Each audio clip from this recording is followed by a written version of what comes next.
With a speed of 17 knots, USS Slater DE-766 and her young crew were sailing up the east coast of the United States in the pitch-black morning hours of the 27th of June, 1944. On board was a captured German torpedo from U-505. They were under orders to sail independently from Bermuda to Maryland and deliver the weapon to American scientists for reverse engineering. Many of her crew were too scared to sleep below decks, in fear of being trapped there in the event the torpedo exploded or a U-boat found them. Throughout this journey, Slater's crew would continue their daily steering casualty drills to make it second nature. A course change was ordered at 0135 to avoid a friendly freighter spotted 4 miles away on radar. At this point, Slater was only hours from the safety of port. Various buoys began to come into view, indicating their location and distance from the port channel. Dry land was finally spotted 10 miles to port at 0618. An hour later, Lieutenant Commander Chenique, United States Coast Guard, came aboard to act as pilot. With a speed of 19 knots, Slater passed by the Wolf Trap Lighthouse and the Smith Point Lighthouse. This continued for a few hours before she moored starboard side to the Naval Mine Warfare Testing Station, and the captured German torpedo was removed. Lieutenant Don H. Eyman, the ordnance expert sent along to oversee the torpedo, also departed. Lieutenant Charles F. Vent left as well, and you may have noticed his signature on many of these deck log entries. Slater was just a temporary assignment for him, and he returned to the United States Naval Reserve Midshipman School at Notre Dame, Indiana. Just 2 hours after she arrived, Slater got underway for Boston at 16:30 that afternoon. Lieutenant Commander Chenique remained at the con and took Slater out to sea at 18.5 knots. All radio and radar gear was secured at 1835, and all of the ship's running and fighting lights were tested and found to be in perfect working order. Good thing, because they're going to need them soon. Attentions were rendered at 1941 when Slater passed a beam to port USS Wyoming BB-32. Navigational running lights were turned on at 2028, and Slater passed safely through the naval minefield shortly after. Lieutenant Commander Chenique departed at 2247, and Slater got underway independently for Boston at 15 knots, and with all running lights now off. 18 knots was rung up soon after. The following morning, Slater entered a heavy fog bank. Visibility was quickly reduced to 150 feet, and out of caution, Captain Blanc ordered a lookout to be posted on the forecastle. This morning, J.W. Gobbett, Seaman Second Class, was reported to be in sickbay for back injury. Low visibility, while dangerous, also provided a valuable training opportunity.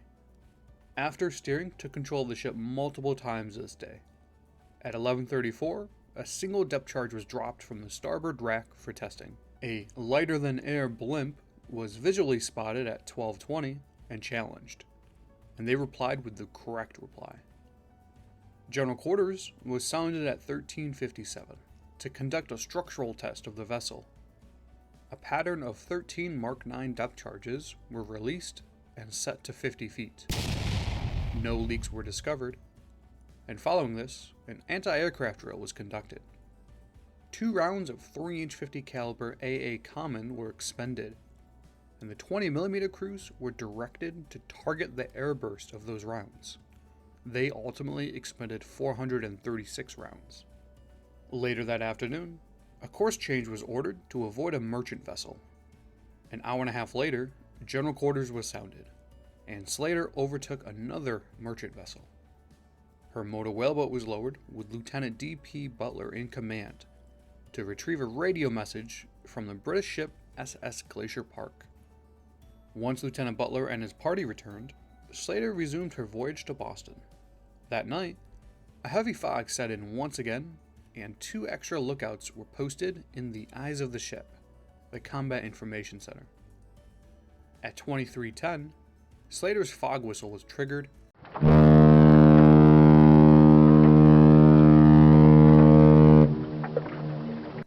visibility deteriorated to 0. These conditions continued into the next day. At 0122, fog signals were conducted as fishing vessels began appearing on radar, including some on a collision bearing. For a few minutes, all of Slater's running lights were turned on to increase visibility of the ship to the smaller fishing boats. This was a dangerous decision to make because it also increased their visibility to any U-boats that may be sitting in wait in the heavy fog. For the next few hours, visibility changed from a few miles to near 0 as Slater continued her trek north to the city on a hill. At 11:35, Slater was forced to maneuver to avoid colliding with USS Taborer DE-418. And salvation finally came when Lieutenant Commander Lonnet of the United States Coast Guard Reserve climbed aboard at 13:35 to pilot Slater into Boston. She cleared the submarine nets at 14:28 and moored port side to Pier 7, east side of the Boston Navy Yard. All utilities began being supplied from shore, and later that night, a lucky group of men were awarded 6 days of liberty. On the 30th, even more men were awarded 6 days of liberty, including officers. On the 1st of July, Pharmacist Mate Miller departed the ship with P.L. Ford, Fireman First Class, and J.C. Kalmbach, Seaman First Class, to the dispensary for medical treatment, and they returned about an hour later. William B. Bounds, Jr., Seaman Second Class, was received from the Boston Receiving Station for duty aboard Slater. At 10:12, R.H. Brooks, Electrician's Mate Third Class, was identified as needing to be transferred off the ship for medical treatment, and Lieutenant Butler left for 48 hours of liberty. A large delivery of cleaning and laundry supplies was taken aboard at 11:15 from the Mitchell Wing Company, and at the same time, an ammunition barge came along starboard side and removed 94 20mm magazines and 5 cases of 20mm ammunition. Brooks, whom had earlier been added to the medical transfer list, departed the ship at 12:35 for the Boston Naval Hospital. The next day, P.L. Ford, Fireman First Class, was found to be absent without leave, and 3 torpedoes, along with their record books, were transferred to the Navy Yard. That evening, R.E. Martinson, Sarnarman Second Class, and R.C. Melton, Motor Machinist Mate Third Class, left the ship for shore patrol duty, and they returned at 02:14 the following morning. R.D. Pebbles, Seaman Second Class, and C.F. Copeland, Seaman Second Class, returned to the ship after breaking confinement on the 2nd of July.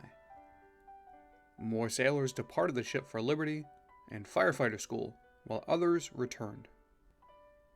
That evening, William H. Truntz, Seaman First Class, departed for 7 days of emergency leave, and Paul L. Ford, Fireman First Class, was declared a straggler after being AWOL since 07:30 on the 2nd. Thanks for watching another week in Slater's Decklog. Continue following along as we trace Slater and her crew's journey through their World War II service. If you haven't already, consider subscribing to our channel so you never miss future videos. If you enjoy the work being done at the Slater, head on over to our website, ussslater.org, and sign up for our membership and monthly newsletter. Until next week, take care.